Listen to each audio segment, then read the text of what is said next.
Hi hello friends, சாஸ்திரமும் சமையலும் first டைமாக நீங்கள் பார்க்குறீங்க அப்படின்னா நம்ம சேனலை சப்ஸ்கிரைப் பண்ணிக்கிட்டு பாருங்கள். நம்ம சேனலில் குழந்தைங்களுக்கு ரொம்ப ரொம்ப பிடித்தமான ஒரு டிஷ் தான் நம்ம பண்ண போகிறோங்க. அது ரொம்ப ரொம்ப ஹெல்த்தியானதும் கூட. வாங்க எப்படி செய்யலான்னு பார்க்கலாம். ஸ்ப்ரவுட், இந்த பாசிப்பயிறு, பச்சை பயிறுன்னு சொல்லுவாங்க, இதை வச்சு தான் நம்ம கட்லெட் பண்ண போகிறோம். பச்சை பயிர் கட்லெட் தாங்க. இது நல்லா முளை கட்டி வச்சுருக்கோம். சாப்பிடாத பசங்களாம் சாப்பிடுவோம். உருளைக்கிழங்கு 4, வெங்காயம், இஞ்சி துருவல், பூண்டு துருவல், கேரட்டு. உங்களுக்கு வேணும்னா இன்னும் பன்னீர் கூட போட்டுக்கலாம்.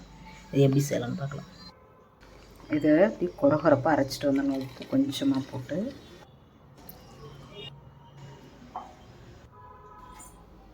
ஒரு கடாய் வச்சுக்கிட்டு இஞ்சி, பூண்டு, வெங்காயம், கேரட் துருவல், பச்சை மிளகாய் வேணும்னா நீங்கள் போட்டுக்கோங்க. எல்லாம் போட்டுட்டு வரமிளகாத்தூள், மட்டன் தூள், சிக்கன் தூள், அதுலேயே ஆம்ச்சூர் பவுடர் எல்லாத்தையும் போட்டுட்டு நம்ம கொரகொரப்பாக அரைச்ச அந்த ஸ்ப்ரவுட்டு பேஸ்ட்டையும் உள்ளே போட்டு நல்லா கிளறி விட்டுருங்க. அந்த பச்சை ஸ்மெல்லு போயிடும். அப்போ தான் நல்லா டேஸ்ட்டாக இருக்கும். அதுக்கப்புறம் பார்த்திங்கன்னா கடல மாவு, அது நம்ம மசித்த உருளைக்கிழங்கு 4 உருளைக்கிழங்கு, இப்போயே மல்லித்தலை எல்லாம் போட்டு உப்பெல்லாம் செக் பண்ணிக்கோங்க. செக் பண்ணி நல்லா மசிச்சு விட்டுக்கோங்க. அப்போ தான் நம்ம கட்லெட் செய்கிறப்ப ஈஸியாக இருக்கும். கார்ன்ஃப்ளவர் மாவு 2 ஸ்பூன் போட்டுட்டு ப்ரெட் காம்ஸில் இதை பண்ணி டிக் பண்ணி எடுத்துக்கோங்க ஃபுல்லாக. ப்ரெட் காம்ஸ் இல்லைன்னா கூட நீங்கள் அப்படியே டைரெக்டாக காலையில் குழந்தைங்களுக்கு தோசைக்கல்லில் கூட வச்சு கொடுத்துடலாம். சூப்பராக நம்ம இதை போட்டு ஒரு 2 மணி நேரம் நம்ம ஃப்ரிட்ஜில் வச்சிடணும். வச்சிட்டோம் அப்படின்னாக்கா அந்த ப்ரெட் தூள்லாம் நம்ம ஆயிலில் பொரிக்கிறப்ப விழாது கீழே.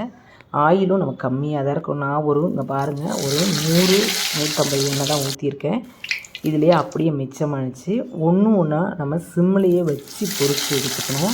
இது கடைகளில் நம்ம போய் சாப்பிட்றப்ப பார்த்திங்கன்னா ஒரு பீஸ் ஒன்றும் 30 ரூபாய்க்கு கம்மியே இருக்காது. வீட்லேயே நல்லா கிறிஸ்பியாக குழந்தைங்களுக்கு ஜாலியாக நீங்கள் செஞ்சு கொடுக்கலாம். ரொம்ப ஹெல்த்தி. முட்டைக்கு நிகரான சத்து இந்த ஸ்ப்ரவுட்டில் இருக்குது.